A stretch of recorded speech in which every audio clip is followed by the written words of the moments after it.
What's up, everybody? It is Zach with the NerdCave News, and tonight I'm joined along with the man that brings democracy from here to there and everywhere, Yugi601. Welcome to the show. What's up, everybody? It's good to see you all here. Appreciate you joining the Nerd Cave, and thank you for inviting me.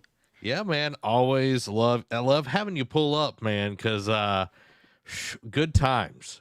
Yes. Good times. You know what I mean? Good times. Yes, sir. Yes, sir. Oh, so how have you been, Yugi? We hung out on Tuesday. We played some Helldivers, which we'll be talking about that on the show tonight. I'm excited for it. But how has the week been going? I know you said you got some Chick-fil-A today.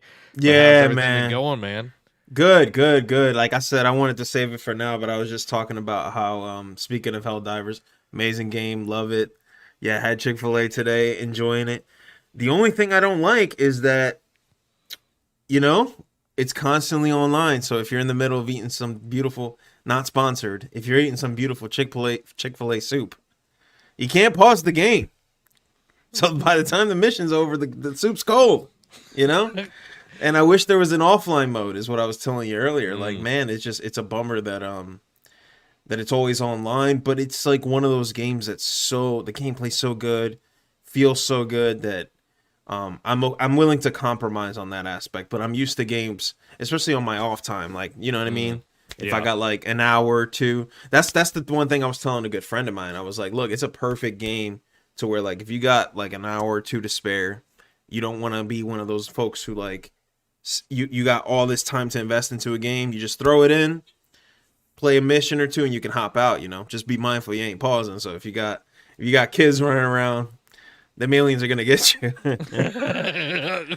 And the thing is too, and another thing I noticed playing offline was that so when you die, the pod automatically goes. I don't think you can choose when to spawn. Yeah. So if you're literally AFK and aliens are landing on you, you can come back and your whole mission's failed. Yeah, you could run through all your respawns. I haven't played a mission solo yet. I wouldn't recommend it though. That's the thing. Yeah, I've only played with at least two people online and everything, but yeah, we can talk more about it if you want to now. I love it. I love that okay. game. Yeah. So Helldivers 2 we played on Tuesday night, and it was such a good time. I played about 3 hours on my own before that, but jumping in with you, just the crazy zaniness of the game is so good. If you're looking for a game that has that multiplayer feel that you've been wanting for a very long time, that you haven't gotten since Halo 2 or anything like that, this is a game that I think y'all would like. I'm just saying. Did you remember when we were playing with Murdoch? He literally sounded like he found like the last Coca-Cola in the desert, dude. He was like, he like disowned Skull and Bones. He's like, like he was like, I don't know what it is, Zach, but something about this game. Like, you would have thought this man sounded like he just found Jesus or something, bro. Like, yeah, 100%. Like, I don't think you get it. Like, I was like, wait, and then did you notice, like, when he showed us the one planet, I don't know what's the name of it, but the Terminator planet, we'll call it. Yeah. And he was just like, I just want to hear your guys' reaction. That's how you know you love a game. Yes. When you want to see what other people react to. He was like, I want to see if you guys felt the same way I did. I was like, yeah, that's something special. Yeah. Which was true. It was super dope seeing, because Murdoch has been so hardcore for Skull and Bones for years. And I've been telling him this utter trash. And then now that he's like hooked on phonics, if you will. He's hooked on democracy and liberty. Yeah. No, literally.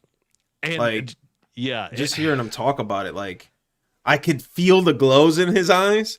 Despite me not being able to see him, Yeah. like he found the one. Like, when you find your wife, like, you just know, and you're telling all your friends about it. Like, that's what it sounded like. Yeah, it's 100%. Yeah. Like, the social aspect is definitely there. And even when you play where there's no mics on, you Yes. still communicate really well. Like, I think that is a testament to a good game, is where, someone can drop a ping, they can, ping an enemy or whatever, and everybody knows exactly what you're talking about, what your goal is. And yes, you do have some toxic people, or people that are, just running and getting whatever they want and everything. But I love that you can also pick the play style you want to play as, because I know you were rocking that sniper. Oh, yeah. Oh, yeah. Because I figured, like, you already got a machine gun. I forgot what he was rocking, but just being able to, like, split the load out seems more smart to me, But yeah, it's cool. It's cool. Like, and I didn't realize it until Murdoch brought it up, but I love that the loot is shared in terms of, like, resources. So that does feel good that, like, despite if you have, like, some random drop in and they want to just go about, I feel like I'm not really missing anything. Yeah. You know what I mean? Like, well, I know whatever they get, I'll get too, as long as I don't die. Or if I do die, I'd have to go grab it again. But I do love that it's a little bit shared. I love that you could do that. Like, you can have, like, maybe 2 on one side of the map and 2 on one, and then kind of just, like, spread freedom throughout the whole map without feeling like, you know what I mean? Like, I'm not part of the whole experience, because for what it's worth, it does feel meaty. Like, every mission does feel as meaty as you want it to be. And that's cool. Yeah. And I like that it's where you can be in and out as quick as you want, just do the main objective and be done with it. Right. Where you could literally finish a match in like 15 minutes if you blaze through it.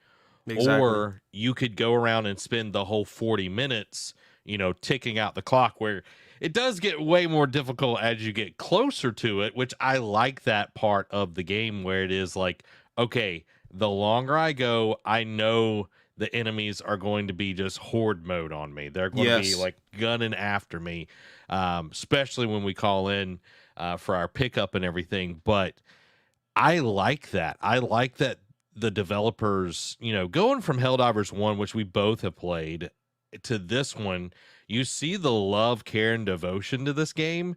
And it's like, yeah, it does have microtransactions, but it doesn't feel like I'm, somebody's trying to steal out of my pocket, which a lot of games I feel like are trying, it's like they got their grubby little hands in my pocket, Yeah, because I don't know how the currency system works, but I'm almost close to getting, I could like buy the first pass on my own, but even still, it doesn't feel, I don't know.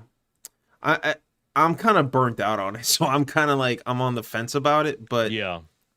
I think this game's gameplay loop, I think it justifies it, If they keep doing updates and they make the enemy types varied, keep it challenging and like diverse, I'm okay with it. I'm okay with it for now. You know what I mean? Yeah. Like, we'll see how they do it. If it's, it could be one of those things where, it'll be like, no offense, it'll be like Destiny, where like the enemy types all feel the same, even though they're not the same.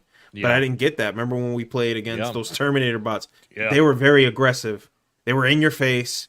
And you know what I mean? Like, which was so different. It was, It was like, whoa, they got guns. It's like, oh, wait a minute. I actually have to take cover now. I actually have to use my brain.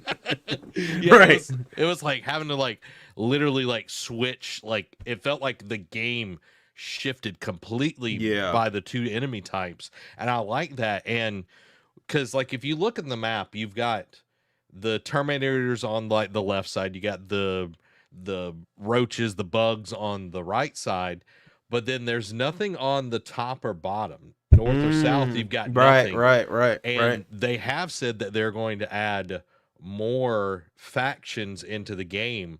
And if you look at each like world, there's a liberation like percentage. Yeah. And if you go to Super Earth, it has a percentage as well. So that makes me feel like eventually there will be some sort of major event where we're like having to fight on Super Earth. Yeah. There's another group that believes in more freedom than we do. And we have to freedom fight it out, like, so like, which would be crazy. Like, imagine like you're fighting a legit army and like you're getting sniped from like across the map, and you actually have to like watch where you're at. You got to low crawl, maybe use smoke grenades. Like it can get real elaborate if they really know what they're doing, you know? Well, and that's one of the things that I saw, and I was like, why would I use like, because you could call in like smoke grenades or whatever to like, there it is, to cover. I was like, why would I use that? The bugs are like hive mind. They like just rush you. I was like, why would I do that? And then fighting the freaking T-9000 over there, I was like, oh, this makes sense why I would have to like use, you know, smoke grenades and everything. Oh yeah, it's so cool, man. I mean, I don't think I can rave enough about this game. I think, you know what it reminds me of in terms of like the gameplay loop and the structure? It reminds me of Phantom Pain. Did you play Phantom Pain? Yes, a little bit. I didn't play all of it, but I did play a good bit of it. Yeah, like it's just like that. You pick where you're going, you choose your loadout. They'll give you like a basic brief on what to expect, and then you choose your loadout that way. And then there's the replayability there in terms of because this is mainly a stealth game. Yeah. But with this game's a little more run and gun, a little more gunfights heavy. But I do wonder, like, what would the different approaches be? Because like you and Murdoch were saying, you know, when you were teaching me the ways of freedom, not every engagement has to be fought, you know? So I'd be curious to see all the different styles that you can tackle something. Like, I guess it would be difficult to do like a stealth run, but it would be, I don't know, it would be interesting. Or like if you do a run where you just use your, what's the name of your abilities that you press all one on? Oh my goodness. The stratagems. The stratagems. Imagine you just use your stratagems. You don't waste a lot of ammo. Like there's so many cool ways I can imagine that you could play that game that keeps it refreshing. But that's the key right there, is the enemy types. It forces you to really think now, like, okay, I can't just go in there with a bunch of ammo with a machine gun and just mow down, you know, bugs. Now I actually have to think like, okay, now we need cover. You know, so I'd be curious if like, is there a stratagem where you can put like a wall up, you know? Because if we're getting shot at, there are like shields that you can carry yourself. There you go. So there's like a riot shield, and then there's energy shields. Like there's a personal one, and then there's like a big dome one that you could set up as well. See, so it's like you're playing a different game, but you're not, because it's like that's awesome. It's genius. Yeah, and it goes to show you how enemy types play such a big factor in gaming, man. It's all about the enemy types. If you're not having fun killing the bad guys, I mean, what are you doing, you know? Yeah. Right. Well, and that, like, you know, we talked about this over on Bo Knows Gaming, which y'all should go check out that episode. Helldivers 2 compared to, like, Suicide Squad, where it's all just the same enemy type the whole time through. I've watched, you know, people play it and everything, and I'm like, I want this to be good, but I know that it's not good. And then a few days later, something that's $30 cheaper and isn't, you know, yes, it has microtransactions, but it doesn't feel dirty like Suicide Squad does. And it's like, it's way better. It's like, it feels love and craft. Like there's craftsmanship here. Yes. And one thing we hadn't touched on yet is the absolute insanity and tongue-in-cheek nature of the characters as you're like mowing down enemies. They're like, taste democracy, and you're just like, you know, like, I love that. Yeah. You gotta have fun with it, man. That's what I mean. Like, you know, it's refreshing because like I play a lot of story-based games, so sometimes it's just nice to just jump in and just have some fun. You know, don't think about it too much, and it's just enough to where you're engaged. Like, you know what? How I put it, it's like when you first play it, it's like, oh, this is tongue in cheek funny, and then like after the first couple missions, you're like, oh, wait a minute, there's actually depth to this game, right? Like, wait a minute, okay, so it's not just a bunch of shooting and freedom, and so these enemy types, you actually gotta do some strategy. Oh wait, you might actually need some teammates. Well, let me call some friends. Like, you know, we might actually have to talk on comms. Like, that's really cool, man. And then on top of that, like, you got the characters screaming, you know, freedom, democracy, and you know, Lady Liberty, or what was it, Sweet Liberty? Like, Sweet Liberty. Like, it's just so good, and the music is great. The sound effects. That's one thing that I noticed as well is like the sound design is so good, where you can, like, I'm listening and it's like, oh, I can hear enemies approaching. You know, I can hear them coming towards us, and then I can hit the mini map. I see them moving, and it's like, okay, you know, west, and then we're over there, we're ready to go. And you look at something that's like Call of Duty, that their sound design is absolutely trash now. You can't hear anything in Warzone. You can't hear anybody sneaking up on you. Right. And it's like, man, I can hear a bug fart from 3 miles away in this game. Yeah. You know? It's just like, and it's not. And I love that in the missions, it's just not enough going on. So if you're one of those types that enjoys to play music while you're just mowing down, you know, enemy types, that's another game you can do that to. It's just it's everything you could ask for, you know? Yeah. I literally played John Philip Sousa marches the whole time I streamed it Tuesday. There you go. I was that's like, awesome. Nothing more, patriotic than some John Philip Sousa over here. Yeah. You could definitely see the building blocks to something special here. Mm-hmm. I don't know if they're going to make it to where, like, they're just going to build off of this game, but the way they'll update this game, I'm sure there'll be, like, some Game of the Year edition that'll come out. You know what I mean? Like, Helldivers Freedom Edition, something goofy like that. Yeah. With all the DLC or whatever it is that they decide to do. Yeah. And then, I can imagine, like, from that, building on that to, like, something like Helldivers 3, you can see how it'll easily be, like, it'll make Borderlands blush. You know what I mean? In terms of, like, a co-op experience. Yeah. Because you remember, Borderlands was the game for co-op. Yeah.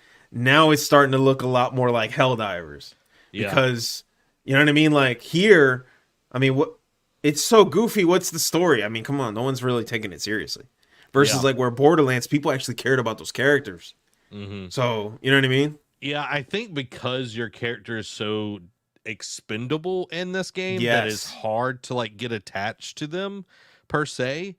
But I would like to see the story more fleshed out than what we're getting right now.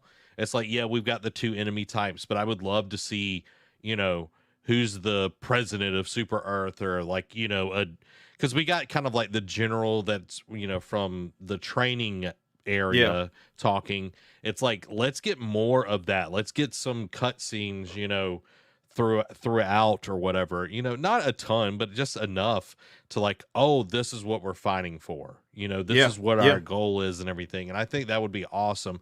But they have said that there are going to be events, that updates are going to be free, so add-ons and everything. So that makes me excited. It doesn't feel like, oh, we're going to get nickel and dime and you have to, you know, buy you know, the next map pack or whatever.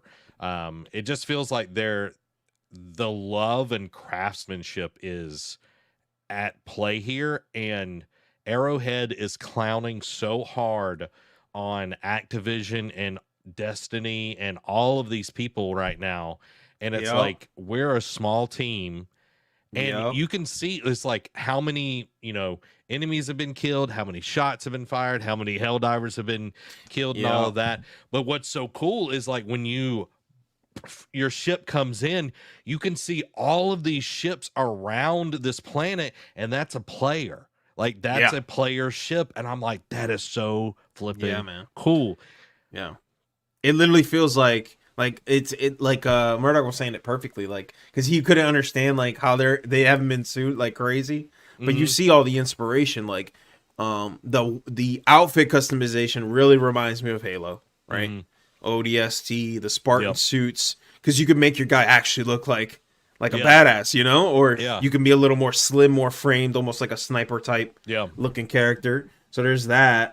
Voice types, so cool. So the way that, what did they do it? It's called the I guess the battle pass. I don't know what's the name of it that they call it. It's called War Bonds. War Bonds. Okay, so it reminds me a lot of how the Master Chief Collection was. And you remember the Master Chief Collection? Like, now I hope they do it that way to where it's not limited. Where it's always there and you can always go to it. If they do that, then I'll be like, all right, you guys definitely got this from the Chief Collection. But, like, the customization reminds me of Master Chief Collection. The vibe, the space vibe reminds me of Star Wars. Like, there's so much. Starship Troopers, obviously, with the whole attacking aliens and things like that. It's like, and I'm okay with it. Yeah. I'm, like, so okay with it. I'm not even mad. Like, because if they weren't going to do it, who was? Yeah, exactly. Right. And just being able to, we talked about loadouts earlier, but like the armor types as well. Like you were talking about, like a sniper, like wearing light armor so they can move around or whatever a lot better. Or, somebody like I wear heavy armor because like I'm in there with a machine gun, just, it's like having that available and everything, and that customization is key because people want to look the way they want to look. Exactly. And I do like that pretty much everything in this game you can play and earn in game without spending money. Right. I looked at the war bonds. I think it goes up to 800 credits, so you're like 200 shy of the paid one. But the like 1,000 credits is like $10, which is not too bad when most of the time a paid battle pass is $20 on other games and everything. So not great, but it was like almost there. I was like, if y'all would actually made it where when you got to the end of it, you had enough, because you're going to spend a lot of time playing to get all the way to like 800 space credits, or what, super credits, I think that's what they call it or whatever. And it's like, you're spending a lot of time there. It's like, just make it up to 1,000. Right. It's like, if I'm spending that much time, it's like, and I haven't bought it yet, you're not going to get my money, but it's like, just go ahead and, let me have this. Yeah. Right. Yeah. Cause it seems like a fair amount has been given. So I'm curious, like how much gameplay would it take for you to earn premium currency to where you could just earn it yourself? And if that's the case, I mean, that's a pretty good deal right there, man. Yeah. I can't think of any mini games that would even do that for you remotely. Like, I mean, I don't know if Fortnite still does it, but I know depending on what games you play, they'll either give you back your money or give you just enough, like whatever, their currency is called. Like every season, just enough. So if you played for like 2 seasons, 3 seasons, you could eventually get it for free on your own. So I'm curious, like, how that model is going to go, And if that's the case, again, that's still pretty cool. And like you said, customization is key, especially in a third-person game. And I mean, it makes no sense, like, because in first person you can't really appreciate it as much. But I guess you're like you're literally showing off for other people, which is fine. But I love that you can appreciate it yourself in a third-person game, and I think that's what makes it important.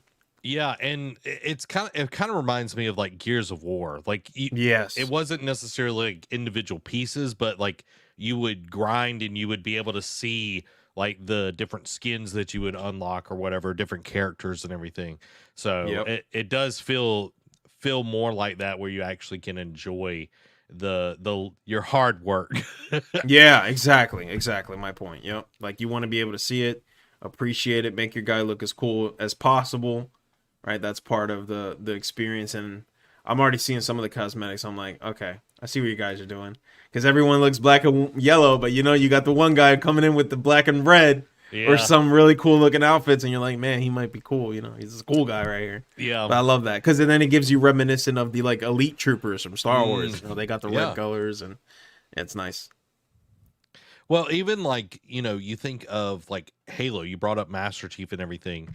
One of the things that I loved about the old school Halo was making your character. I know the very beginning was just like getting, it was just basic colors, but then you got like, you got this special helmet, and like they were like one of the first to do that. Yes. And this feels, like you said, very reminiscent of that. And I'm like, that's what I need, Yeah, like I think it was like, wasn't it like really hard to get that one suit that had the katana in the back? Like, that was like a whole thing. Yeah, that was a big deal when I was younger. Like, if you had the katana on your back, you were him. yeah, you've played a ton, and I think that's I think that this game is poised to do that if it can last long enough, if it can keep the player base engaged enough.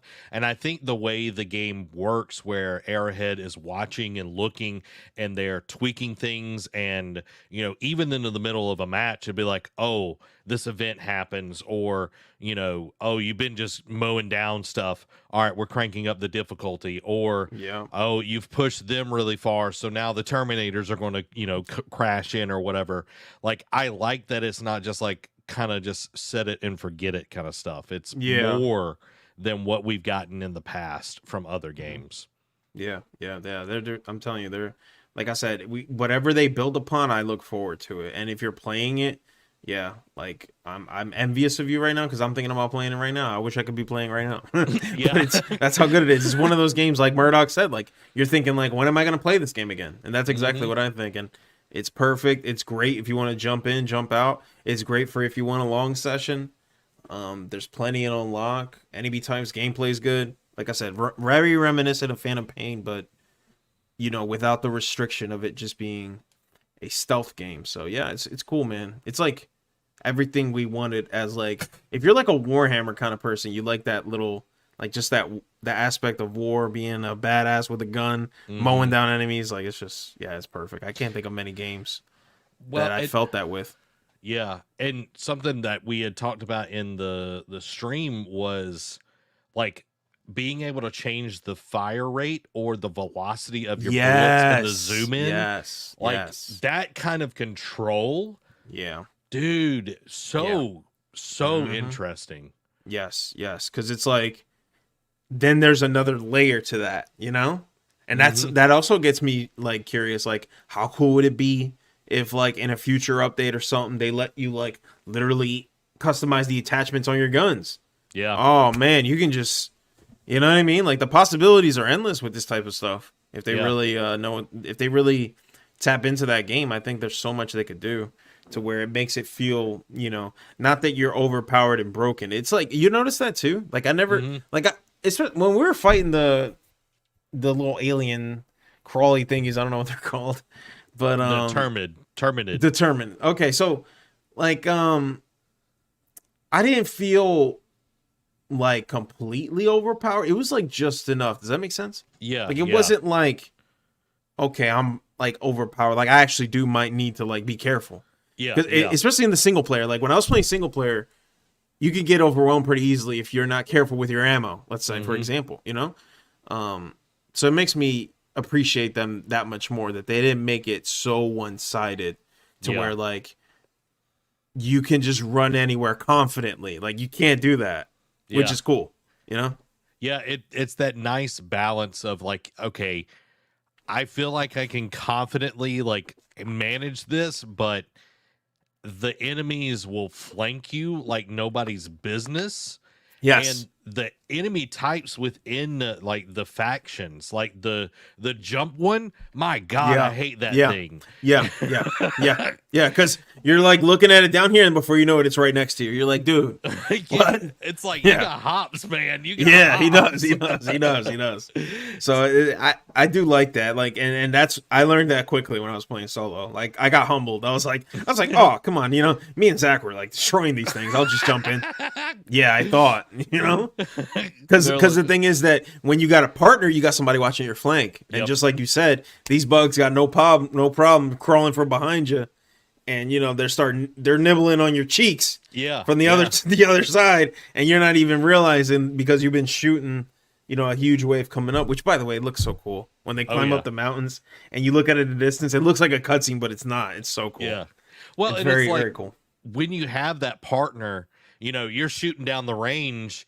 You're not looking right around your vicinity. And it's like, there was several times where you or Murdoch, y'all were shooting down the range, and those little ones had gotten past, and I'm over there just like, pop, pop, pop, pop, pop, pop, just protecting y'all, because it's like, hey, we're all in this together here. Literally. Yeah. I love that. I love that so much. And that's what I mean. Like, could you play it solo? Yes. But, man, I would, like, vehemently be against encouraging playing solo, which is rare for me because I'm a solo player at heart. Same. You know what I mean? But this game ain't it. This is the game, like, if you and I love the drop-in system. So, and I think they even have a quick play too. So it's even worth it. Like, if you're like if you're solo on your own, it's even worth it to join randoms. Yes. Just to have those extra bodies. Yeah. Yeah, and that the first 3 hours of me playing was with randos. Like, I didn't even talk to them. I just found it on the map. I was like, oh, they've got, not a full party. I'm gonna jump in, and they'd be in the middle of a mission, and I'd start helping them out. Didn't communicate other than just like pinging stuff on the map. And that's so nice. Yeah. It's cool. It's cool. Because, Feels good. Like, think about like when like playing Halo. I played Halo a lot. Like jumping in the middle of a match sucks in a multiplayer game 9 times out of 10. Yes. Because you feel like you don't know what's going on. You feel behind the 8 ball, and it's like we're not going to be able to win this thing. Because the people that are winning, nobody's quitting on that team. It's somebody that's losing. But in this game, it's like when you jump in, you're like, I'm feeling good. I got my, stratagems. Like I'm feeling, fresh to death. Yeah. And yep. the people that you join are like, dope. We got another person in here to help us out. Yep. It's always a warm welcome. Yeah. Instead of it being like a, I'm on the bad team. Yeah. Yeah. Like it's good. It's good. Guys, we can talk about Helldivers until the cows come home, but we're glad that you're here tonight. Let us know how you are down in the comments below, and let us know what you've been playing as well, because we'd like to hear what you've been playing. Howdy, Nate. Hope you're doing well. Guys, this week in gaming, Xbox is staying in gaming. Surprise, surprise. Princess Peach shows up and so much more, because this is the Nerd Cave news, and this episode is brought to you by the Epic Game Store, where you can support us using our creator code NerdCave at checkout. Also, Coffee Brain Coffee and our wonderful patrons, but more about that later. We got a ton of stuff to talk about. This is going to be a little bit different tonight, because we're going to get into the gaming discussion. We are going to be talking about Xbox staying in gaming, but how we're going to do this is we're going to watch the Xbox business update, and that way we're not having to read a ton of articles. We can all everybody be on the same page. It's about 20 something minutes.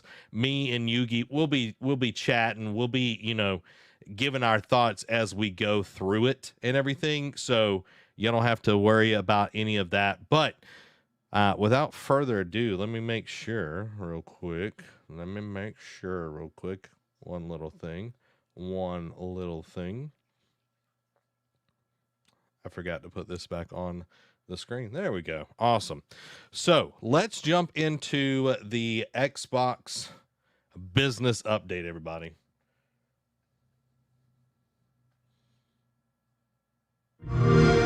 Hello and welcome to the official Xbox podcast. I'm your host, Tina Amini, and we have a very special episode today, as you can probably tell by the fact that I'm joined by Phil, Sarah, and Matt. Welcome.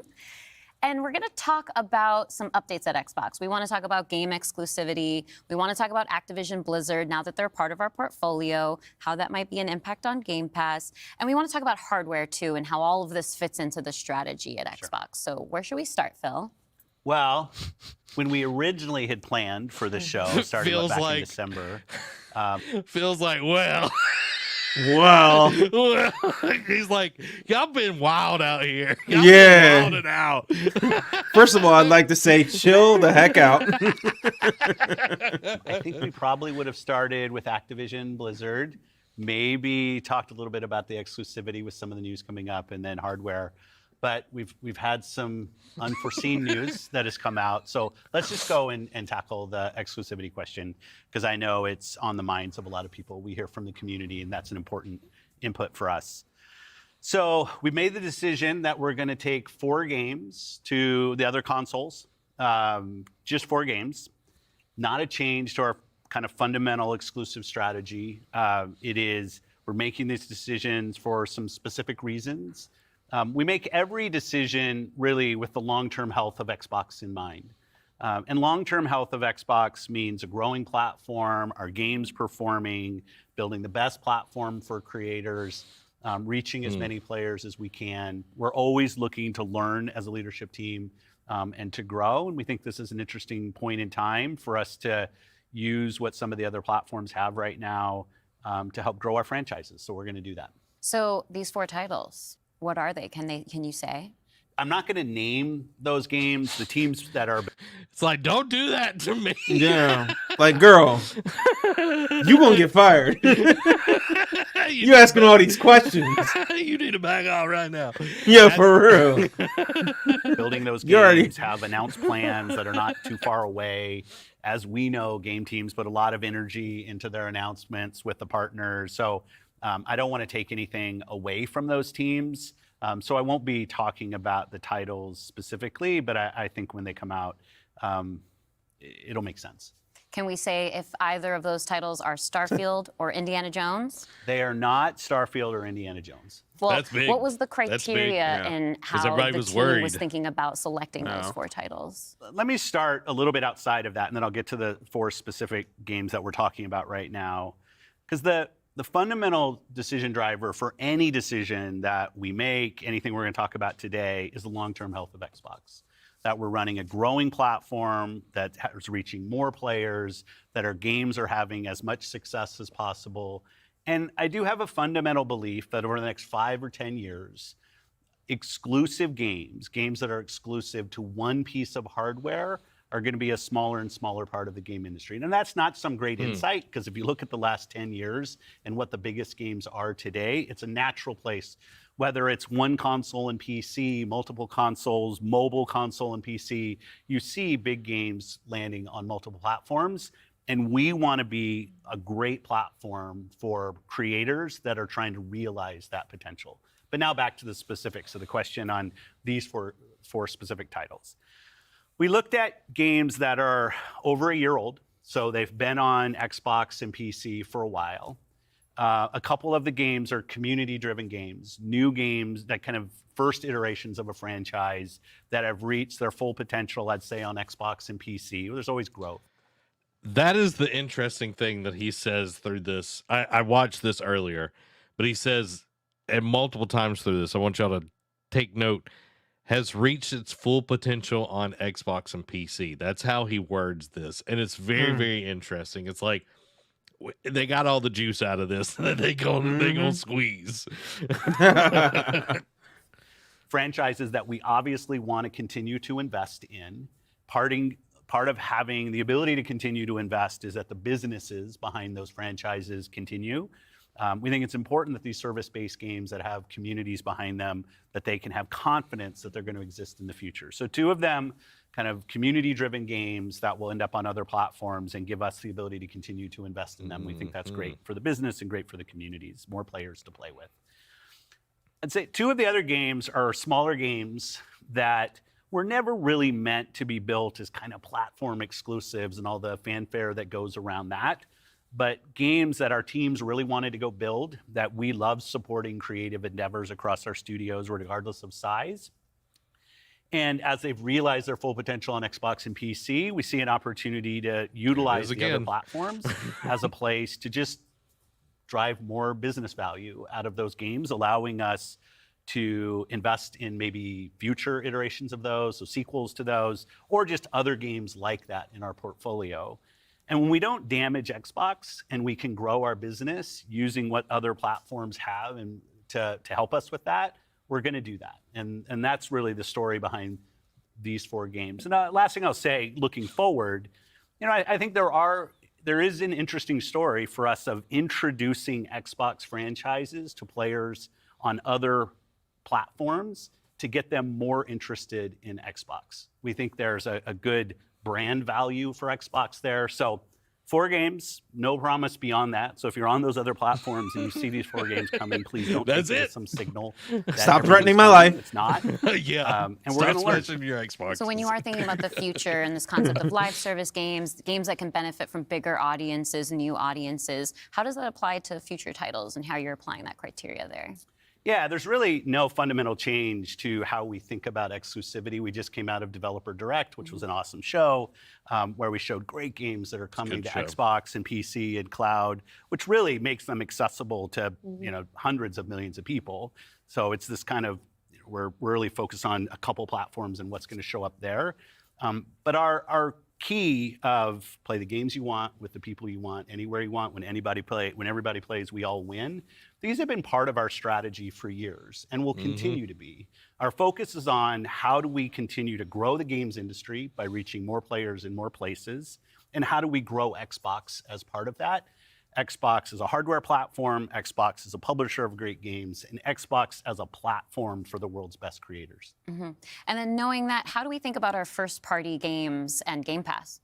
Yeah, well, to build on what Phil just said, one thing I would add, as you were talking about growth, is just that we've sort of seen this inversion over the last 5 years where it used to be that the platform was the biggest thing. That's right. And the games would sort of tuck in within the platform. Today, big games like a Roblox or a Fortnite could actually be bigger than any one platform. And that really has changed the way that we think about things. So in the midst of all that, I think we at First Party can come back to sort of some core principles. First, that all of our games will be on the Xbox platform.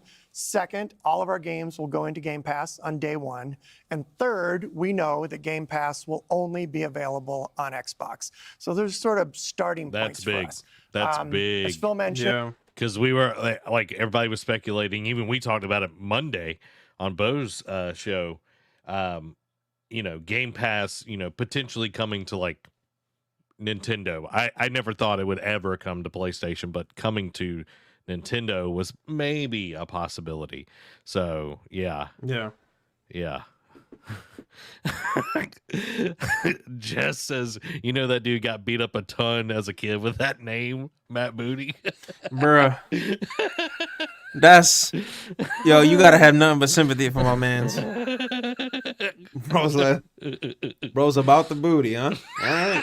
But it's in your name? That you can play that only can be found on Xbox. And at the same time, we want to bring more of our games to more players. So we're going to continue to look at that. Kind of moving aside, though, from some of those and thinking more about what does it really mean for the player, to me, the two key things are cross-play and cross-save.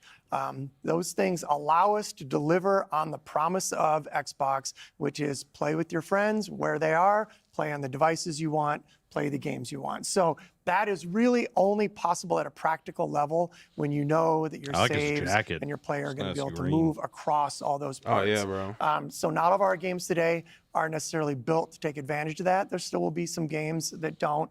As we bring more teams into the Xbox family, there's some catch up to do as we get there. But that cross-play, cross-save is like so fundamental to what we're doing, and I think is something that we as First Party get such a good benefit from being so close to the platform. Going from the Xbox to my phone. And that's one of the things, like you said, all of our Killer. Games are always in Game Pass. Yeah. And so I'm excited to announce, with the coming together that we had with Activision Blizzard King, that Activision and Blizzard games are coming to Game Pass, starting with Diablo 4 on March 28th, which I'm super, super excited to share today. And it's all part of our commitment to make the Xbox experience and the games that we build as widely available as possible. So now the 34 million Game Pass members can all enjoy the fantastic experience of Diablo 4. Amazing. Can we come back to the point, Phil, you mentioned at the top, this isn't really a change in strategy for us. Can you recap for me how it isn't? Yeah, and I thought both Matt and Sarah did a really nice job of talking about what we're doing on Xbox, where we're going. If you take a platform feature like Xbox Play Anywhere, which has been a promise that we've made on our first-party games, that you can buy our game once, you're going to get to play across Xbox and Windows. I think we're the only platform that does this. That makes it possible for you not only to play with your friends wherever they are, but to know that you actually have multiple entitlements to the games. I think that's a technology I'd love to see applied to more platforms. That's big. But it is this view that people are going to play Xbox in multiple places. Whether it's play the games you want with the people you want, anywhere you want, whether it's content, community, and cloud, whether it's when everybody plays, we all win. Like we've had different taglines, different strategy, kind of words that we've used, but always with this view that Xbox is a platform for creators who want to reach the most players. Our investments in xCloud, our investments in franchises like Minecraft and now Call of Duty and other large franchises so that we learn how to build those. This has been a strategy that we've been on for, I'd say, a decade. It's not about one device. It's not about games in service of a device, but rather the devices that people want to play on should be in service of making the games as big and popular as they possibly could be. Because really a healthy creator community on Xbox, a healthy creator community in gaming all up, is the thing that all of us as game players should be voting for, Yeah. because that's the thing that will lead to the best long-term success and growth in this industry. And my understanding, just from listening and learning from you three over the past few weeks, just understanding what's happening with Xbox, is that we see trends with player behavior where people are playing on multiple devices. That is the reality. And we have put some games out on multiple platforms before. So my understanding is that that's been good for players. How does that come back to the business with all of that in mind? Yeah, as you said, we have shipped games on other platforms. In fact, realistically, if you look with the addition of Activision and Blizzard and ZeniMax, we're one of the largest game publishers on PlayStation. We're one of the largest publishers on the Nintendo Switch, especially when you put Minecraft into the equation as well. Phil. And now we're one of the he's just like clap back. He's like, we are one of the largest publishers on our competitors' consoles. This is bro came at him with tact. You know, he's been waiting to say that ever since Jim Ryan was fighting him in court over this. He's like, you just wait, boy. You just wait. Bro is tired. Publishers on mobile platforms as well. And that's not something that we want to back away from. We want to continue to be building great games that millions and millions of people can love, and that they can play those games where they want to go play. But we do understand the business success that Xbox has to have. Us as leaders in this business, the system today, the system that all companies that we play video games from, is a world of you got to be growing your business. Growth in our Xbox business is critical to the long-term health of Xbox. Many people know I've been on Xbox for over 20 years. And I want to make sure Xbox is in the best position for the next 20 years. That means healthy player community, healthy creator community, and healthy business. So when we look at opportunities to allow more people to play, more people engage, more people to buy, more people to subscribe, it's all about putting Xbox in the best position. And our hardware is a critical component of that. The absolute best experience somebody has on Xbox is hardware that your team builds and that people play on. But that's not going to be everybody. We fully accepted that we're going to have Xbox players across all kinds of devices. So I think a lot of people think about 2023 as this incredible year for gaming. And in a lot of ways it was. There were some really amazing releases that I think we all enjoyed. But what were the signals behind the scenes that maybe indicated how we wanted to look at the future of Xbox and how we kind of keep up with the industry? Yeah, such a good question. And I think it's, as people who care about the industry, which I assume is people who are watching this, it was an amazing year. Some great launches, some of the games that I think will stand the test of time and people will be talking about a decade from now. But it's an industry that didn't really grow. And what happens when an industry doesn't grow? You end up with some job eliminations, which we had. We had even our own hard decisions to make about building a sustainable business for ourselves, but in no way were we alone in that. When you think about a healthy industry, I want players who believe that they will find the best games on the platforms that they love. I want people who invest their careers in working here to feel like this is a place that they can be successful. And that really is down to being part of an industry that is growing. If you listen to Lisa Su, the AMD CEO, she'll say that AMD-powered consoles are likely to decline in 2024. I think there's an amazing set of games coming in 2024, but if we don't get to growing as an industry, the industry will struggle.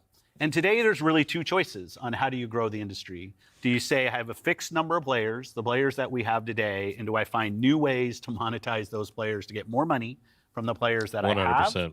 Or do you think about how do I expand the business I have by finding new players and adding those to the base of players that already play? Our focus on Xbox for the last decade has really been on that latter point of how do we make sure Xbox is growing for our players, growing for our creators, so those people are finding success on our platform, which will grow the Xbox business and put Xbox in a position to be very strong for years and decades to come.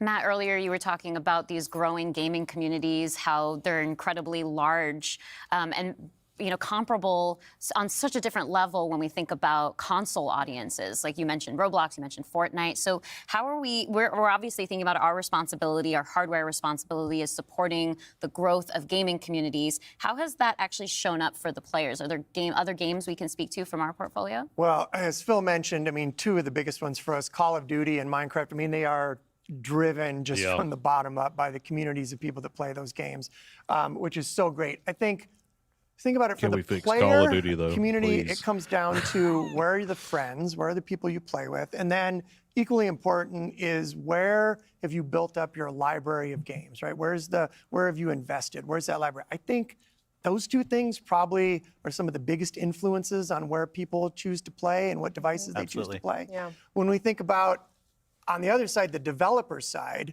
just any game developer wants their game to find the biggest audience possible. That's just the nature of building a game. sense. You want people to enjoy and participate in what you've made. And I think we're in a unique position to deliver on that just because we are the platform. We build hardware, we've got a first-party games group, and then we've got a system that ties that together, that brings together your friends, your progression, your achievements, all of that. And I think that's really what has contributed to the momentum behind some of these communities. Yeah, absolutely. I mean, when you look at, just step back and you look at the history of the industry, we've moved from a place where it used to be that someone built and launched a game to accelerate hardware to actually the things we do with our hardware and with our platform are all in service of making those games bigger. And we think about that across all of the investments we make, the consoles we build, the investments we do with things like crossplay, cross progression, the things that we're doing with cloud. How do we actually give more options to game creators so they can have the greatest success? I think one of the fun recent examples about this is actually Pow World. You know, Pow World was able to launch, they were a game preview, they launched in Game Pass, they also simultaneously launched in Steam. And through the combination of those things, you know, Pocket Pair was able to have this outsized success, and it was the largest third-party Game Pass launch ever. And that's all because we give creators options on how they can launch their games. We've got subscription, we've got retail, we've got free-to-play, we've got game preview. We have the consoles, we have our experience on PC, and they can access all of those things. And when we step back and we just look at the performance of our platform all up, we know it's working. We're at the highest level of users on console, the highest level of users on PC, the highest level of users on cloud ever. We have double-digit growth rate on PC and cloud, places where we're enabling creators to actually reach new players beyond the console ecosystem. And that's why we're leaning into it and doing more, because we see all those signals. So we're talking about the role that hardware plays for creators, for the games and those communities. What about the role that hardware plays for us as a business, for Xbox? When we look at our hardware, it really is, and Phil said this earlier, it's where you get like the most flagship seminal experience of Xbox.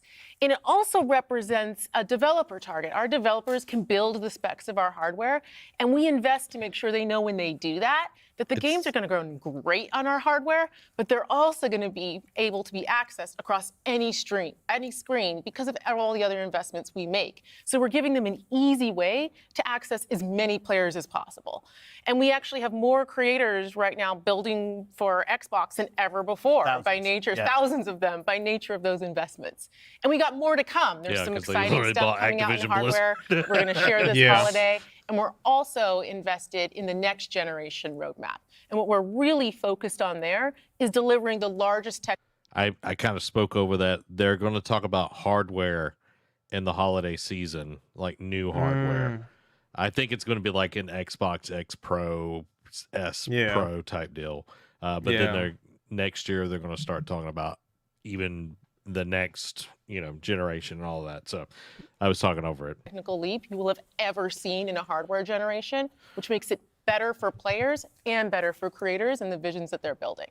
And then when we're talking about hardware too, there's these other considerations that are really important to our community, probably to each one of ourselves as well. When you talk about library, because I want to dig in on that a little bit more. As we talk about cloud in the wider entertainment industry, there's conversations about streaming. How is that impacting how I own my content that I've invested in? So what can we say about our stance around game preservation? Yeah, one of the highlights for me of being in this position was getting to stand on stage when we announced back compat coming to Xbox One. Like, it was fantastic. People were reading the teleprompter before I could read it. Slow reader, and just feeling the energy in the auditorium as we were saying that and online. One of the cues I think us as being part of Microsoft take is looking at Windows and how Windows over decades has maintained software compatibility with things that are built on it. Like I can still go back and play some of the games that I love playing on Windows from decades ago, and it will still run. And we try to bring that same view to consoles. It's harder in console because the line between what the hardware is and what the game is in consoles is traditionally, it's tighter, which makes compatibility, you end up doing these generational compatibilities that we've built. Yeah. But I will say compatibility, the ability to not only play the games, but my saves are still there with our cloud save systems to try to keep the services up as long as we can so that people can play, is a tenet of what we are as Xbox. It's at our foundation. And when we look at future hardware generations and what we're gonna support, making sure that we respect, which is the word I use, respect the investments that people have made in Xbox going forward is fundamental. And the fact that you get entitlements when you buy a game from us on both Windows and Xbox also means you have the ability to play that game across a multitude of devices, which I think furthers the compatibility of the games that you own. Can we go back to what Xbox stands for today? I think we've pretty much covered all of the elements, but if you could break it down for me. X, extraordinary, box. It comes in a box shape. An extraordinary box. The rest of it is just kind of, fluff and them talking and everything. But Yugi, what did you get from all of this kind of corporate speak? Yeah, that's what I was getting. Like, you could tell, you know what I mean? Phil's life's been threatened by the mafia. Yeah, exactly. And he's got to make sure these investors are happy. Yeah. And they need to come up with answers. And so they're doing a good job speaking to the gamers, but also speaking to the investors and letting them know that, like, this is what we're working on. This is our plan. This is our strategy, because, they got to answer for all that stuff. And Activision Blizzard might be the play. It sucks that their reputation was so tainted, but maybe Xbox would be the one to, bring it back. So look into the future. If they really do what they got to do with COD, that could be it. That could be the key. If they do what they got to do with Diablo, let's say, because that's still pretty big. It could be what hopefully gets people looking at Xbox more, but they can still make the money in terms of like it being on all platforms, Yeah. So it'll be interesting seeing that Xbox logo on a PS5 copy of COD, but hey, it is what it is. True. It will be very interesting to see that developer logo and everything on there. A few things that I wanted to bring up. They did confirm Indiana Jones Starfield not coming to any other platform for the time being. That's they said we're not making any promises outside of this. That means we are not making promises that we won't bring anything else or that we will. So I think that's very interesting. But that the games that are coming to other platforms, Nintendo, PlayStation, are franchise games that already have a game out. They're not being developed. They already have been developed.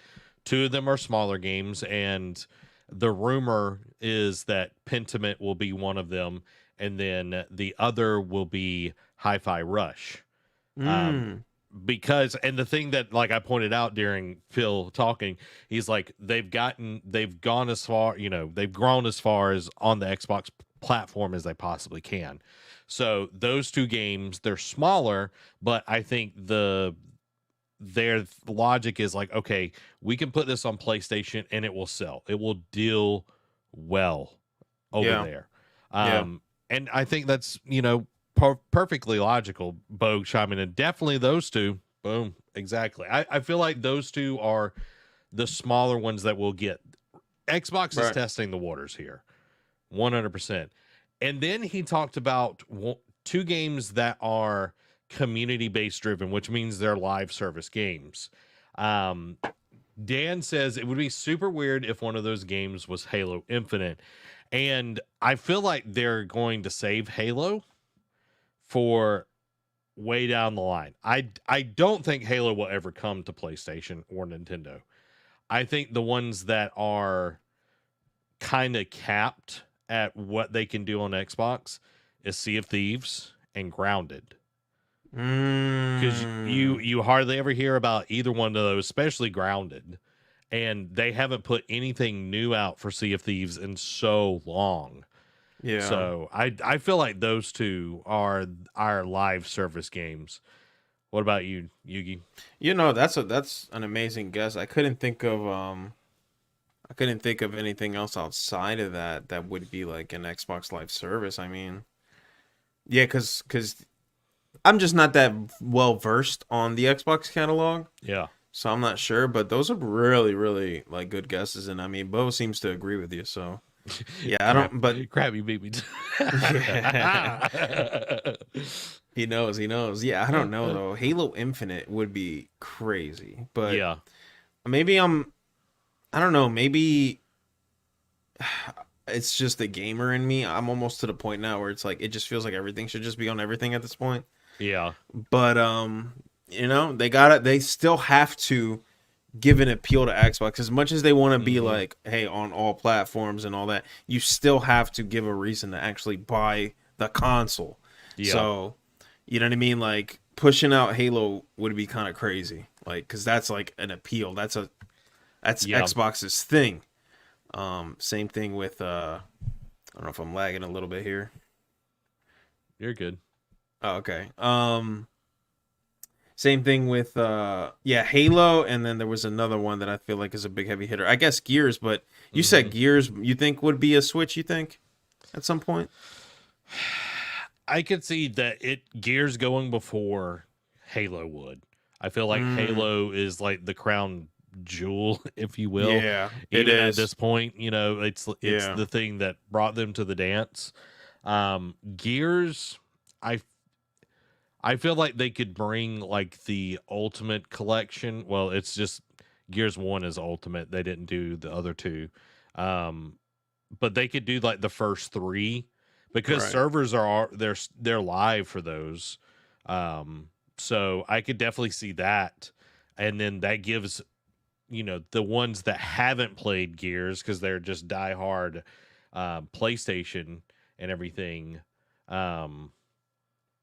Maybe I'm still waiting for Gear 6, but I'm not gonna hold my breath on it, on any of those. So, but yeah, I feel like those two, Grounded and Sea of Thieves, just make the most sense because they're kind of stagnant at this point on the console. And then what would be even smarter is to bring that not just to PS5 but to PlayStation 4 as well. I don't know if Grounded could run on the PlayStation 4, but I know Sea of Thieves would be able to run on the PlayStation 4. So just because, like, you look at it, PlayStation 4 has like 140 million like units sold. So it's like you want to be able to hit that. As well as like I can't remember how many PlayStations have sold, but they've sold like 50 million or more. I can't remember the number off the top of my head on PS5s, but that would be perfect for, those games, and then Pentiment and Hi-Fi Rush. Yeah. Yeah, I could see that. I could definitely see Hi-Fi Rush. 100%. One thing I know, we were talking about them kind of squirming and everything. I loved how Phil was like, yeah, gaming didn't grow last year. We didn't, this, that, and the other, and was kind of down. It's like we had to let people go, which, will be our next story, talking about Microsoft laying off people. And then Sarah Bond is like, hey, we've been crushing it. We have more people playing on Xbox now than ever. And it's like, we're crushing everything. And it's like more people playing on Xbox, more people playing on PC and on xCloud. And I'm like, so which is it? Yeah. Which is it? Yeah. You sure about that? I don't know. I'm telling you, man, like, yeah, it seemed like, no offense to the president lady, but she was kind of just repeating what Phil already said. But just like spicing it up a little bit. I feel like Phil has no problem being realistic. You know what I mean? It doesn't seem like he's, because I know even to his detriment, he was a little too honest about something. Do you remember that? What was it that he? Yeah, he was like super honest about Redfall, and then like the Microsoft side kind of like was like bad Phil, and he's like, hey, I'm just being honest because gaming is such an toxic place from the corporate side of things that we don't get honesty from our developers and everything. So it's very rare that we get somebody, and I'm sure Phil, he's a good guy, but at the end of the day, he is like the CEO and everything. Right. So he is going to look out for, his people and everything. So I want to move into the next topic, because that kind of goes into that. Where is you be? Where is you be? There we go. Is this one? Yes. Okay.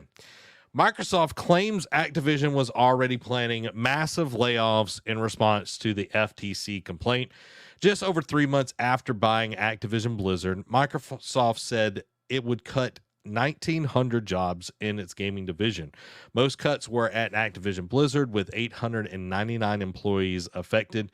The FTC criticized the layoffs, suggesting they contradicted Microsoft's earlier statement that Activision Blizzard would remain independent after the merger. Microsoft replied that the layoffs at Activision Blizzard were planned before Microsoft took over and should not be blamed on the merger. Microsoft argued that Activision Blizzard intended to cut these jobs anyway due to industry trends. Also, a Microsoft spokesperson told VGC that the FTC is ignoring how the deal changed because the UK CMA made Microsoft sell the cloud streaming rights for Activision Blizzard's games to Ubisoft and ensure Call of Duty stayed available on multiple platforms. Yeah, I mean, it always sucks to hear that stuff, but I can't say I'm super surprised either. It just seems like a whole lot of budgeting cuts, really. You know what I mean? Yeah. It's a lot of redundancies. When payroll, you bring people over. There's 2 sets of payroll, 2 sets of HR, 2 sets of marketing people. It's just like all of that. It's like, okay, why would I pay for double of that when our team is just going to take care of it? Exactly. Exactly. And it stinks because Embracer Group, which I don't know if this is in the quick hits or not, but they're the worst in the gaming industry, where they've literally laid off like over 13,000 people since last year. That's so 13,000? Yes.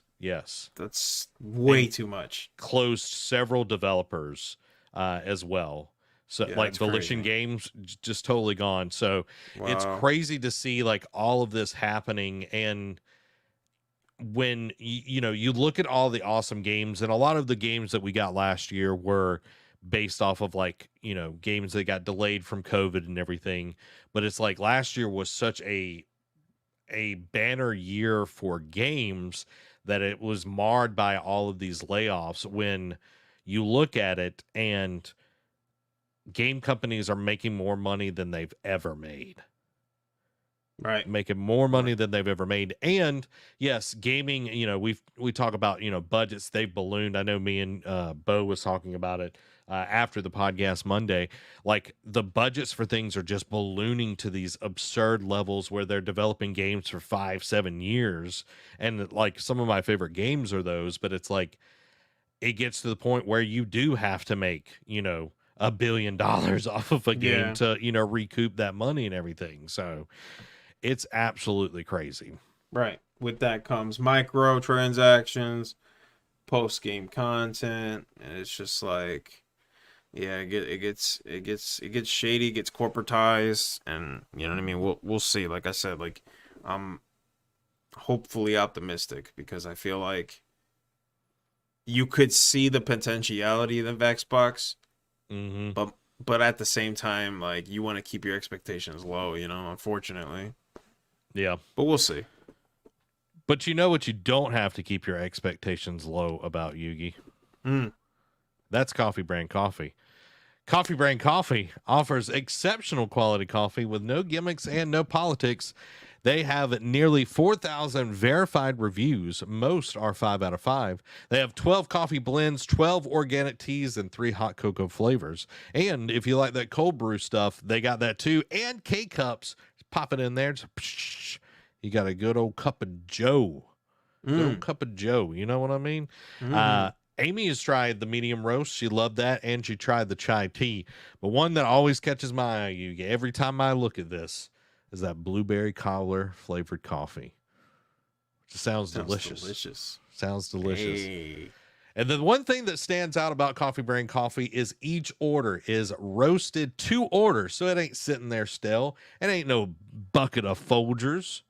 Been sitting there for 4 months. Old stale thing. You know what I mean. It's the highest quality. So elevate your coffee experience with Coffee Brand Coffee today. Use code NerdCave at checkout or the link in the description to get 5% off your order today.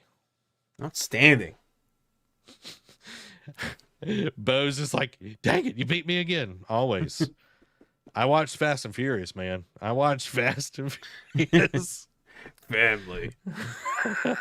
I live my life a quarter mile at a time. Let's jump into some PlayStation news tonight. Sony confirms it won't release any major existing franchise titles before March 31st, 2025. So that is the end of the fiscal year of next year. So from now until the end of fiscal year next year, we're not going to be getting any of that. So Sony Interactive Entertainment announced it won't release any titles from major existing franchises such as Marvel, Spider-Man, or God of War until after March 31st, 2025. Sony Group President Hiroki Totika, we tried, stated that while high-quality titles and live service games remain a focus, no significant franchise games will launch in the next fiscal year. Despite reducing acquisition costs, profits from first-party software are projected to drop slightly due to lower sales, though operating income may increase marginally. Sony is exploring additional ways to boost profitability before its annual forecast in May. So this is pretty interesting to hear that what we're getting this year from Sony is pretty much just third party or second party games. We're getting Foam Stars, which just came out, you know, Yugi's favorite. You got to bring it up every episode. Foam Stars. Bo's favorite as well. He loved it. So we got Foam Stars, and then we got Helldivers 2 days later, which is a way better, we talked about it earlier, way better multiplayer experience. Yes. And then later this month, we are getting Final Fantasy Rebirth, which I know a lot of people are super, super hyped on. And then that's really about it from PlayStation. Right. That is major games. So... And I mean, I'm okay with it. Like, I know when they drop first party, it's going to be good. So, and you can ask any gamer, especially if you're like invested in a certain console, you always would rather them make it the best you possibly can be before you release it. And luckily, for the most part, it seems like Sony does a good job at doing that. When they release the game, it's actually finished, it's actually playable, and you're not going to want to pull your hair out at the amount of bugs or glitches, you know? So I'm okay with it. Doesn't really bother me. We've got plenty of games, you know, coming out that are going to keep us busy anyway. So, it's fine. Yeah. Bo says, and yet AMD, Xbox, and Sony are all surprised the industry isn't growing. Yeah. True. And then some soap stars. He loves it. You can tell that's a smiley face, y'all. It's a smiley face. He's puking up a rainbow because it's so good. Oh my goodness, so good. Let's not talk about that game like ever again, please. Well, you know, you look on the Xbox side, we are getting Senua's Saga this year. Yeah, which I am really looking forward to. The games that they've gotten on their console is actually pretty interesting. We've got Indiana Jones coming this year, which I think is going to be huge. This is going to be a hot take. I don't think Indiana Jones will sell well. I think it will review well, but I don't think it will sell well because people aren't that huge on Indiana Jones. The franchise is stagnated because of these bad movies. Yeah. It's one of those industry games. Yeah, I think the people that like Indiana Jones will get it. I know I'll definitely play it and everything, but I don't think it's going to be one of those like, oh my God, Indiana Jones. It's going to be, you know, a licensed game it's going to be a good licensed game, but I think at the end of the day, it won't, you know, blow anybody out of the water numbers wise. Yeah, it's a little too late. Like Uncharted should have been Indiana Jones. You know what I mean? Like it's just that idea I feel like has like come and faded. But I don't think it's going to be a bad game. No. I think the concept is always good. Like, you know, obviously who doesn't, if you know Indiana Jones, you love him, you know what I mean? But so it's not like it's all doom and gloom, but I feel like there's not enough like oomph in there. You know what I mean? When it comes to Indiana Jones, like it just needs a little more, but hey, it's fine. I mean, we're not complaining, but I feel bad for, like you said, like it may not sell as well. We'll have to see though. Yeah, I agree 100%. Bo says, I'm going to get it. It may capture the millennial crowd who grew up with a good indie.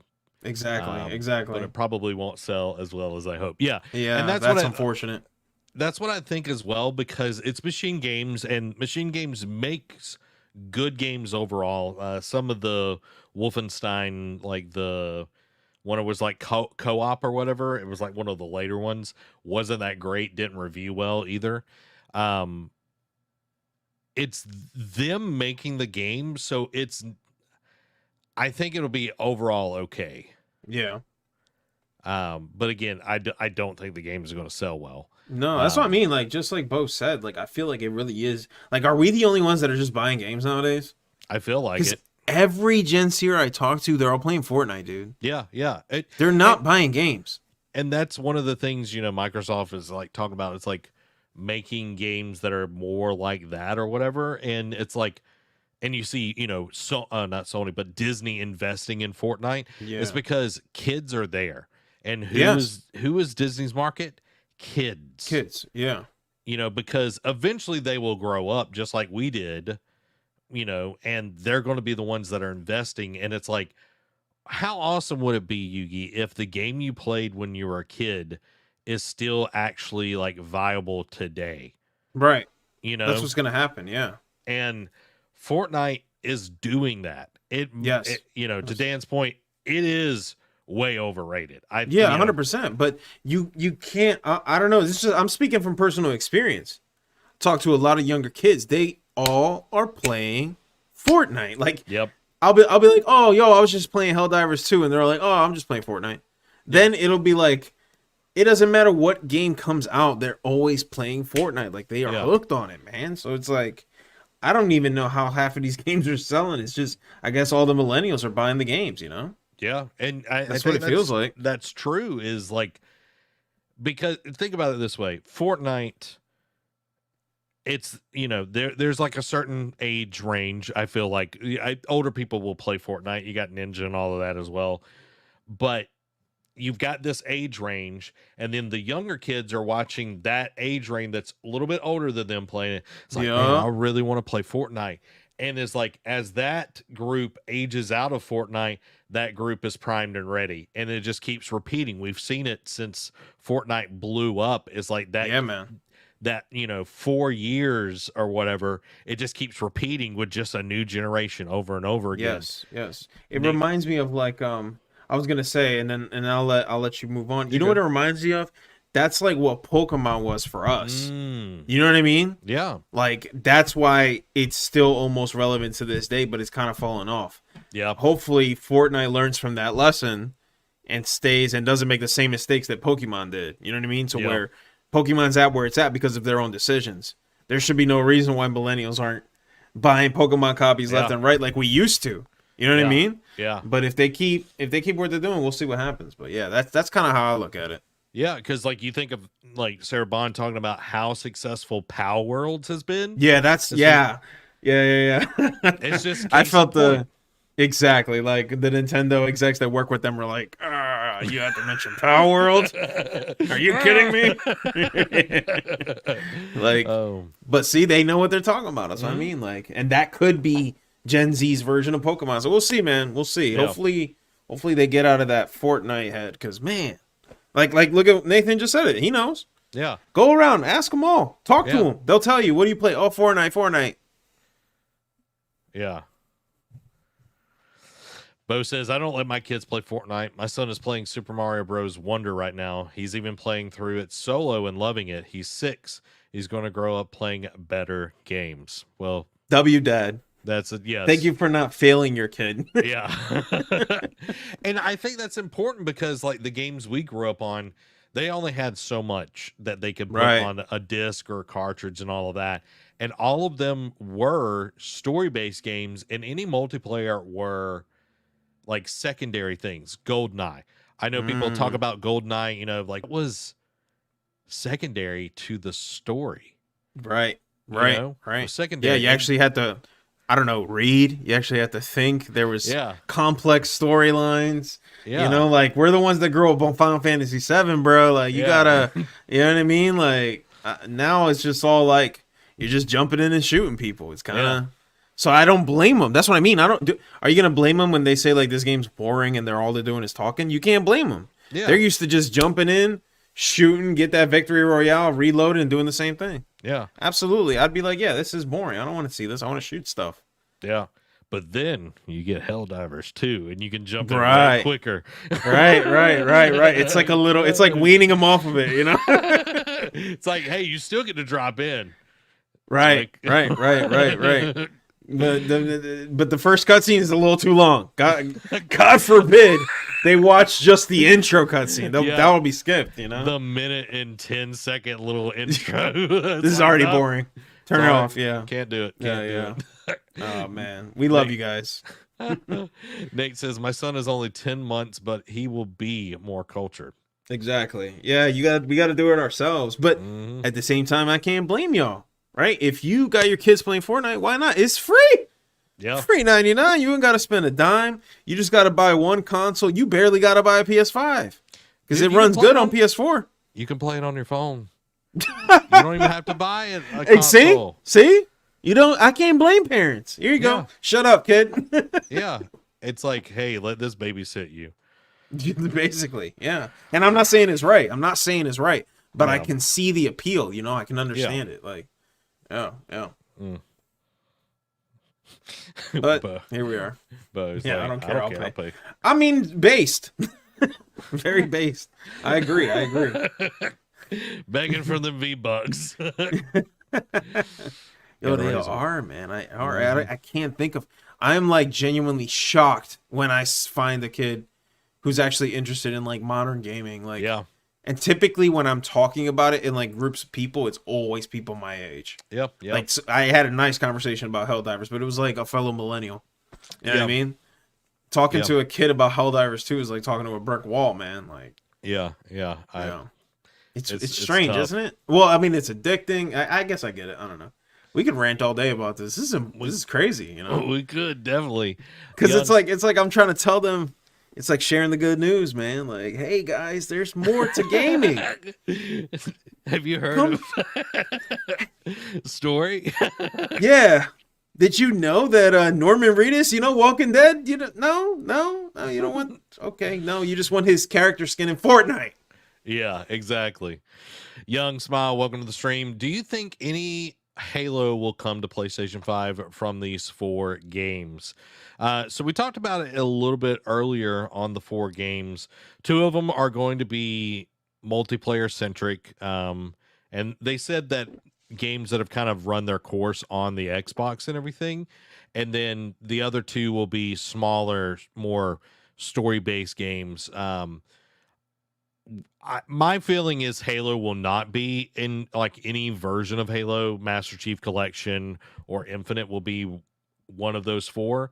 I feel like it's going to be Sea of Thieves and Grounded, just because seeing Halo on another console, I don't think they're ready to pull that trigger, even though that they're pretty much done with Halo Infinite.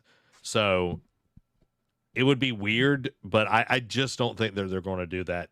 Yeah, yet. It's like that would happen when you see God of War on Halo.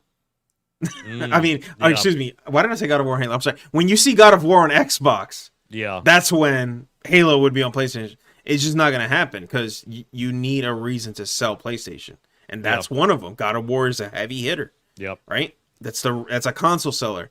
It doesn't make sense unless they just completely do away with Xbox consoles. Halo's the console seller for Xbox, so I don't see it happening personally. Like, yeah. So unless like you see Ratchet and Clank, God of War, or like even The Last of Us on an Xbox, it's probably not going to happen. It'll be on a PC, right? As you saw that they've been doing, but I don't know. Exclusivity is still a key factor. Maybe like in the far future, when like the lines are so blurred that it doesn't even make any sense. And that's what I'm saying. Like maybe Xbox is kind of ushering in that. Like this is maybe the start of it, Yeah, I to think where eventually they're trying to push to that. I think that's something that they're wanting, but it's like we've gotten baby steps. Because when they first announced Game Pass, man, I was like, what in the world is Xbox doing putting all their games on PC? Because like it used to be, Halo coming to a PC. That was crazy. It was like 2 years after the release or 3 years. I remember Halo 2 took a long time to release on the PC just because I don't know why, but it just took a really long time. But I have like this picture burned in my brain of when Master Chief Collection came out on PC and somebody took a picture and it was on Reddit and it was like, I'm playing Halo on PC using my PlayStation controller. And even that fried my brain. I was like, see? And that's like how we're slowly weaning into like the whole, where the lines are starting to get blurred with consoles, and hopefully we get to that pace. I don't know if Nintendo will ever budge. No. I think they No, they won't. You know what I mean? These are Japanese folks. I think they'll die on that hill before they let it happen. You know what I mean? Yeah. I think both Nintendo and PlayStation, like, only reason why MLB The Show came out on Xbox was because of it, like MLB, like they forced it in. It wasn't any other reason than literally that. They would rather die on that hill than to let like Nintendo games be on Xbox. I would like it would have to be the end of the world in next year for that to happen. Guys, let's jump into some PlayStation quickies. Guys, thank y'all for the comments. Keep them rolling as we move into this next section. PlayStation quickies for this week. Sony has filed a U.S. trademark for Intergalactic The Heretic Prophet. PlayStation's Hiroki Totoki admits there's room for improvement when it comes to business. Sony says PlayStation 5 entering the latter stage of its life cycle. Sony looks to bring more first-party games to PC in aggressive move to improve game division's profit margins. PlayStation Plus Extra and premium games for February have been announced, with highlights including Need for Speed Unbound, LEGO Worlds, LEGO Jurassic World, Tales of Arise, The Outer Worlds Spacer Choice Edition, and Assassin's Creed Valhalla. Rumor has it that an Astro Bot game and more unannounced games from established PlayStation IPs are coming this year, which is kind of squashed that rumor with the last story. Final Fantasy VII Rebirth director confirms Sid and Vincent won't feature in battle as guest characters. Don't know what that means, but there you go, Final Fantasy people. That's very disappointing, yeah. Vincent's like the cool guy with guns. He was the Dirge of Cerberus game. Yes, I love Vincent that game. Valentine. Yes. I love that game. So that's disappointing to hear. Even I'm like, oof. Final Fantasy fans finna be mad. Yeah. I almost wanted to play it now. Now that I know what that means. Okay. Final Fantasy 16 voice actor would be up for reprising his role as Clive. Helldivers 2 blowing through estimates, says Arrowhead CEO. Helldivers 2 says we really applied ourselves to not making it pay to win. And I would agree. Respectable. Spider-Man 2's Yuri Lowenthal confirms his involvement in Helldivers 2. That's what I thought. I thought it was him. He's like voice 2 on there. Oh, that makes sense. Yeah. It does sound familiar. Okay, cool. Helldivers 2 animations have attracted big praise from devs, including Naughty Dog. Nice. This is just a round trip for some old they're Helldivers getting an here. award this year. Let's be honest. Oh, yeah. They're getting an award, yeah. Arrowhead Studios is expanding its team thanks to the success of Helldivers 2 to accelerate content plans. That's good to hear. Fair. Helldivers 2 says it will never add PvP because it wants to reduce toxic elements from the community. Based. I like that. I like that. Silent Hill 2 Remake series producers say game is now in the final stages of development. Bloober Team boss says Silent Hill 2 combat trailer does not reflect the spirit of the game. And Spider-Man 2 swings past the 10 million sold. Sheesh. Mm. Okay. That's a There we lot go. of money. Good for them. Good for I like them. it. No surprise there. That's what see? I don't want to hear nothing from these devs ever again talking about single player games. You can't. Yeah. You guys keep getting shut up every time. Yeah. I remember it was a big thing like 2 years ago. Single player games are dying. Single player games don't Right. make any money. And it's like, you sure about that? Yeah. God of Yeah. War, Spider-Man 2, Last of Us, like Right. just print Right, and money that's for what I mean, like, PlayStation. Like I can already feel the hype for like Last of Us 3 when that comes out. Like, come on, man. Like Yeah. you guys need to wake up, man. Yeah. Get on that train. Make a good story, good game, good mechanics. You'd be surprised. Yeah, you would be surprised. Now, I do want to take a moment before we get into the Patreon quick hits. A little game that I am super excited about dropped a trailer yesterday, and that is Princess Peach Showtime, showing some new transformations. And me and Yugi are going to take a little gander at some Princess Peach Showtime. Here we go. Oh yes. Let's take out all the PJ Maxx dresses. Let's go, figure skater. We're going to tear this up. This is funny, man. So she's a thief. Okay. It reminds me a lot of Persona. I like it. Persona 5. Very nice. Man, this game is going to be so much fun. They're really, that's what I mean. The variation in gameplay. So we get an aerial. Okay, Under the Sea. Nice. Reminds me of Mega Man. Yeah, She got I was blasters. literally feeling some Mega Man. That's cool. Mega Mighty Peach. That's cool, man. I love it. I love One it. Punch Peach. Yeah. One Punch Girl. I think that's going to be our like full lineup of like transformations and everything. Yeah. March 22nd. March 22nd looking stacked. Okay. Yeah, they really went all out with this game, man. They're kind of giving you less reasons to not play it unless it's like your personal pride. Yeah. No. I'm going to play it on Yeah. stream. I'm going to play it on stream. I don't blame you, man. It looks really good. Like, no. I love it too. I love it Yeah. too. It looks great. It's going to be a ton of fun. March 22nd, let me just say this. Princess Peach Showtime, Rise of the Ronin, and Dragon's Dogma 2. All on the same day. That's just so annoying. It's That's like just so annoying. Like, it's like how do you can even somebody delay just one of you, and I'll be happy. Just one. pick, like My goodness. it's like okay, Rise, I'm excited to play it, but you're not number one choice here. no, Like, unfortunately, you no. know, just take a step back, you know, like let Dragon's Dogma do its thing, let Princess Peach, and then you can have some time to shine on your own. But I feel like Rise is going to get trampled under both of those games for sure.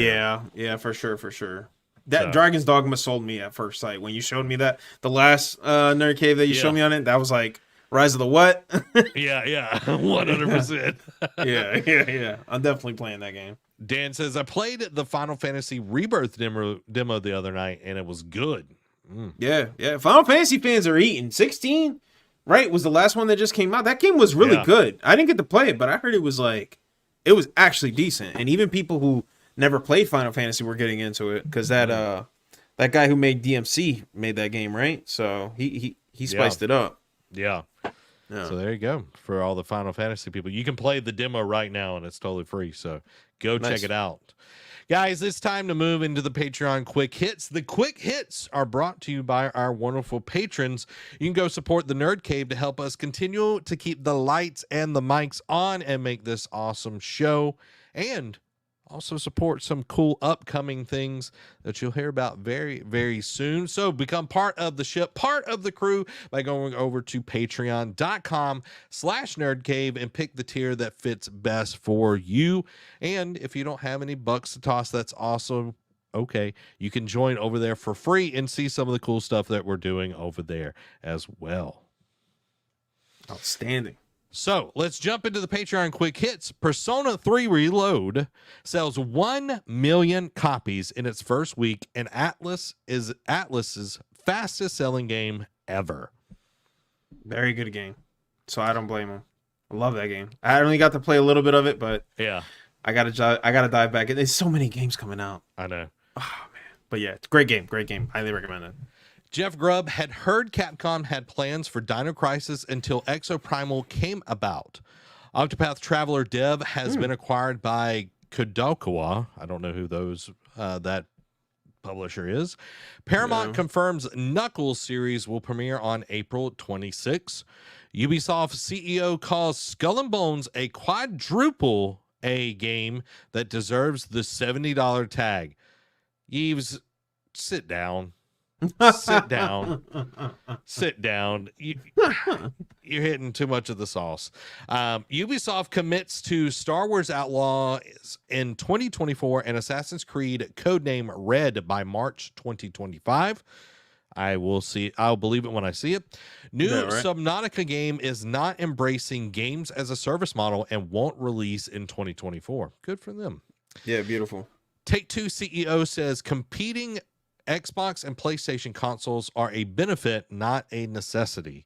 Take-Two CEO also says they have no current plans for layoffs amid cost reduction program. Atari is making a celebrity game show focus on its brand.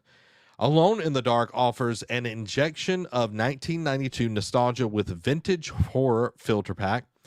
Moon Studios has delayed No Rest for the Wicked. Microsoft reportedly won't stop making consoles amid the PS5 rumor reports. Multiple Resident Evil games greenlit by Capcom over the last year or so. Some are remakes. I think people are getting a little tired of Resident Evil at this point. It's kind of slowing down. And it's like you've got the good ones out of the way. Yes. That's what I was going to say. Like, 4 was the most exciting one. The other ones, because of their reputation, it's kind of like tainting the remake. So they're really going to have to like do something really cool. Now I know 5 was co-op, so we'll see how they kind of spruce that up a bit, which will make it more appealing. And I believe 6 was as well. So we're going to have to see what they do because you're right. Like 4 was like the big one. Yeah. And like 5 and 6 were more actiony and like didn't sell super well.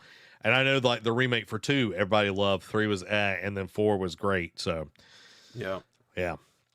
Mr. Krabs is the latest DLC character for the Nickelodeon All-Star Brawl 2 out today. The Outlast Trials has officially gone gold ahead of its March 5th launch. Former Immortals of Avium dev says it was an awful deal to spend $125 million on a AAA player shooter in today's market. Kingdom Come Deliverance has sold 6 million copies. Suikoden and Euden Chronicle creator Yoshitaka Miyama has passed away. May you rest in peace. DC Universe Online dev and publishers have suffered layoffs. Embracer Group reveals nearly 1,400 employees have been laid off, warns more losses could happen. Killing me over there, man. Yeah, Tekken 8 has sold 2 million copies since launch. They have sold more copies like faster than Mortal Kombat and Street Fighter. Yes. Was I here when I told you that Mortal Kombat 1's overrated? Did I tell you this? Yes. Mm-hmm. This game is not. They deserve every sale that they're getting. I think the fighting game community is going to eat very well with Tekken 8. So kudos to them. They did a very good job. I love that they cater to the filthy casuals like me. And they also cater to the you know what I mean? To the actual hardcore players. The net code's good. It launched and it works. Like that's the main part. Yeah, amazing. Mortal Kombat, what was that about? On PC? Good grief. Anyway, yeah. Kudos to them. Yeah, I'm happy for him. It looks cool. I probably won't play it, but I'm happy for him. Yeah, I gotta add this real quick. Remember we were talking about cosmetics? Mm-hmm. The player character customizations of your favorite characters. Because remember, when you play a fighting game, a lot of times, especially if you're like heavy into fighting games, you spend a lot of time invested into one character. Yeah. And you love that character. But the customization, all the way from the color to the hair, all the way down to the feet, accessories, you can make King look like a completely different person if you're like a King main or if you like Jin. Yeah, like it's really cool what they did. And you know, and we know, and everyone knows that's key. Yeah. Everybody wants to look cool. Everybody wants to look different, and they did a good job. So yeah, that was the biggest impression I got when I was playing that game. When I saw how much I could customize like the character that I was playing, I was like, oh, this is like really cool. This is really cool. Because I've never seen a fighting game do that. You know, if you play a fighting game, they're always the same like outfit. You know, maybe slight variations. No, you can like to the T change everything. Yeah, it's really cool. That is awesome. I like that. I like that a lot.